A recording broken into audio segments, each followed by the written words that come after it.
So what's the best way to stop a meditation? If at any time you need or want to stop a guided meditation for any reason, just allow yourself to become fully alert, aware, and conscious as gently as possible.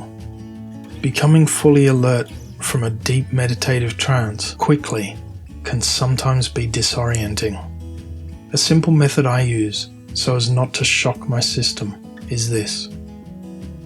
Step 1. Become aware of your need to regain full consciousness. Then count from 1 to 5, raising your consciousness and awareness each number. I'll actually repeat this in my head. 1. Notice how I am sitting. 2. I'm becoming aware of my body, arms and legs. 3. Take a deep breath, clearing my lungs and chest. 4. My eyes are clearing and feeling refreshed. And 5. Opening my eyes, fully alert and awake and feeling fantastic in every way.